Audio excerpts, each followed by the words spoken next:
Okay, this is going to be an overview of our next unit called binary compounds. I just want to walk you through what this is going to be and what you should have in OneNote.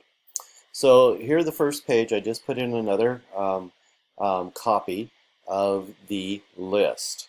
You'll need to find your hard copy because the first thing we're going to go through and do now is look at this column called oxidation numbers and get it filled out. So you should have this hard copy that you filled out all of the symbols all the way through the different polyatomic ions, including ammonium. And the first thing when we're in class is I'm going to go through and do the oxidation numbers. You're going to find those oxidation numbers if you miss class here on the next page down called the reference elements and their oxidation numbers. And you'll see that for all of the 49 elements on your list, I have the oxidation numbers. Oxidation numbers are those plus or minus numbers. And there are some, as you can notice here with chromium and copper, that may have one or more different oxidation numbers. You'll put both down on your list, and then later when we learn how to do compounds, you'll know which one to choose.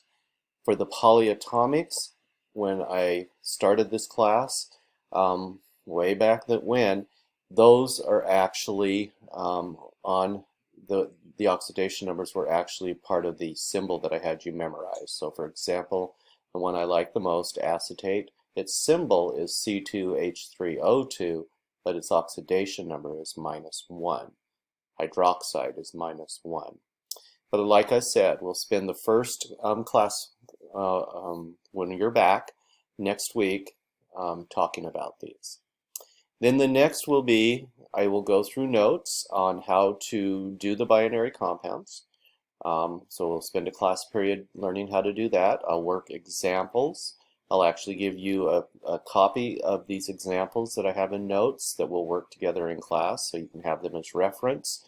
But as always, you will see that I've created videos of the examples that I'm going to do in notes so that you can always go back and review the procedure and how to do this.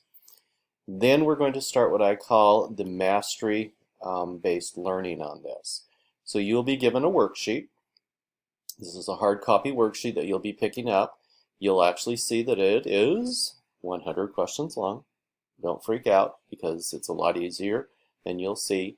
And we will be doing something called practice first and mastery. So the way I set this up, and I'll go through in class how we do this, is that the first 50 questions will be practice. That means you will work the first 50.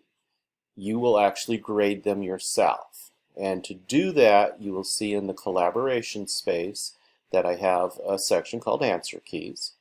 And in the answer keys, you will see that I have the practice worksheets worked out with their answers so you can check yours.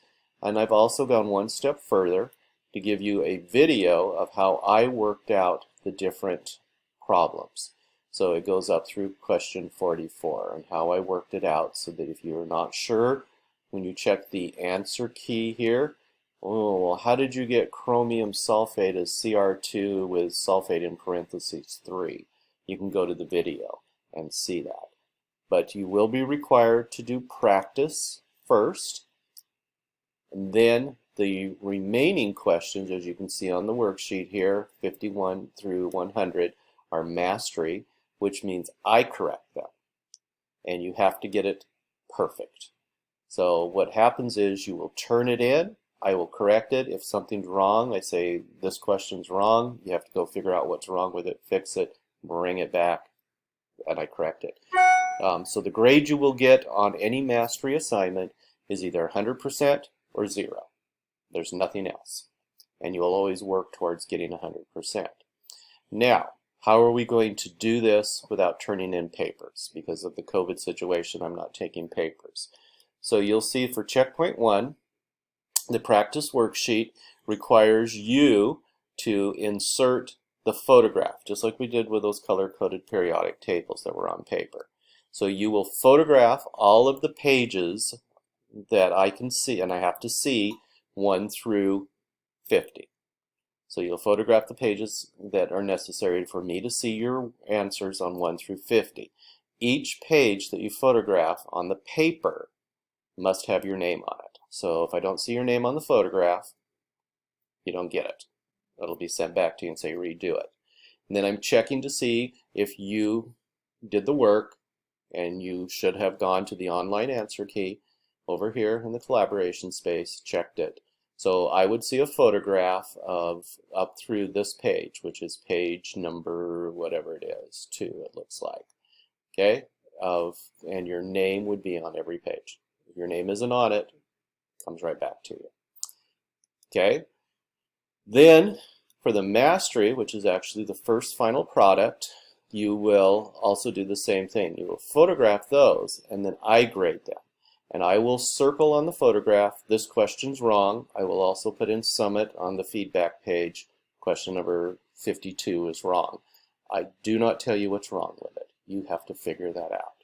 And then for resubmission, you don't delete the original photograph. You leave it there. You put the new one in. So you will say, okay, here it is fixed. And if it's right, I'll mark it off. If it's wrong, I'll say, nope, still wrong. You got to fix it. I know it's going to be confusing. We'll get through that. Okay? And then we will also start what I call daily quizzes.